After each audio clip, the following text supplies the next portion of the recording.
ఆదివారం మంగళవారం దుర్గా పూజ ఎందుకు చేయాలి అంటే, రాహువుకు శరీరమంతా విషమైతే తోకలో మాత్రం అమృతం దాగి ఉంటుంది.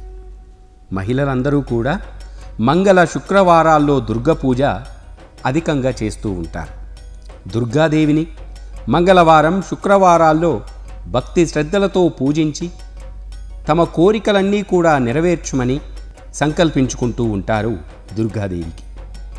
యువతులైతే వివాహ ప్రాప్తి కోసం, ఉన్నత విద్య కోసం, మంచి ఉద్యోగం కోసం యువతులందరూ కూడా అమ్మవారిని సంకల్పించుకుంటూ ఉంటారు. వివాహితులైతే దీర్ఘ సుమంగళి ప్రాప్తం కోసం అమ్మవారిని పూజించడం విశ్వాసం. ముఖ్యంగా వారంలోని ఈ 2 రోజుల్లో దుర్గా పూజ చేయడం ద్వారా మహిళలు కోరిన కోరికలన్నీ కూడా నెరవేరుతాయని శాస్త్రం చెబుతోంది. ఇందులో మంగళవారం రాహుకాల పూజకు ఎంతో ప్రత్యేకమైన విశిష్టత దాగి ఉంటుంది. రాహుదోషాలు అవన్నీ కూడా నివృత్తి కావాలి అంటే మంగళవారం రోజున రాహుకాలంలో దుర్గాదేవిని స్మరిస్తూ పూజ చేయాలని కూడా మనకు పురాణాలు చెబుతూ ఉన్నాయి. దుర్గాదేవి శ్రీకృష్ణుడికి సోదరి కావడంతో విష్ణు అవతార తిథులైన అష్టమి, నవమి ఈ తిథుల్లోనూ అమ్మవారిని పూజించడం వలన విశేష ఫలితాలను పొందుతారు. ఇంకా అమ్మవారిని అమావాస్య రోజున, పౌర్ణమి రోజున, మంగళవారం రోజున, శుక్రవారం రోజున, ఆదివారం రోజున పూజించడం ద్వారా ఈతి బాధలన్నీ కూడా తొలగిపోతాయి.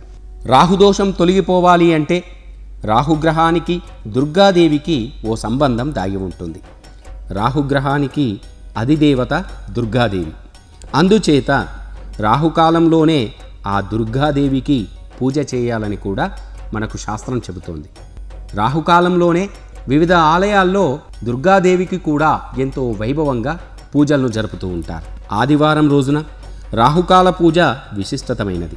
రాహువుకు శరీరమంతా విషంతో నిండి ఉంటుంది, కానీ తోకలో మాత్రం అమృతం దాగి ఉంటుంది. అందుచేత ఆదివారం రోజున సూర్యుడు అస్తమించే సంధ్యాకాలానికి ముందు వచ్చే రాహుకాలంలో ఆయన తోక అమృతంగా మారిపోతూ ఉంటుంది. అనగా ఆదివారం సాయంత్రం 4:30 నుంచి 6 గంటలలోపు దుర్గాదేవిని పూజించినట్టయితే అనుకున్న కార్యాలన్నీ కూడా దిగ్విజయంగా పూర్తవుతాయి.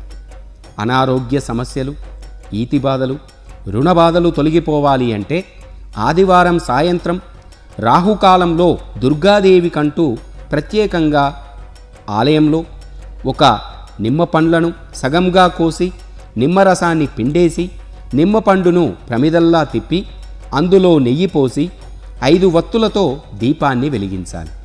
ఆ దీపాలను అమ్మవారికి ఎదురుగా అమ్మవారు వీక్షించేటట్టుగా వెలిగించాలి. ఈ పూజ చేసేటప్పుడు అమ్మవారికి మల్లెపువ్వులు లేదా పసుపు చామంతులను మాత్రమే ఈ పూజా సమయంలో సమర్పించాలి.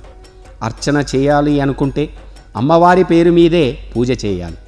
దీపం వెలిగించాక అమ్మవారిని 3 సార్లు ప్రదక్షిణ చేసుకొని నమస్కరించుకోవాలి. దుర్గా స్తుతిని పఠించాలి. దుర్గా పూజ తర్వాత నవగ్రహ ప్రదక్షిణలు చేయకూడదు. ఇంటికి వచ్చాక పూజ గదిలో నెయ్యి దీపం వెలిగించి 5 అగరవత్తులు కర్పూరంతో పూజను చేయాలి.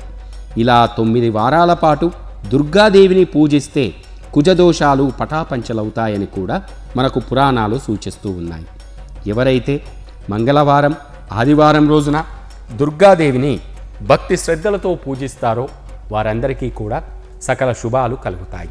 అమావాస్య రోజున, పౌర్ణమి రోజున కూడా అమ్మవారిని అంతే భక్తిగా పూజించి సకల శుభాలను పొందుదాం.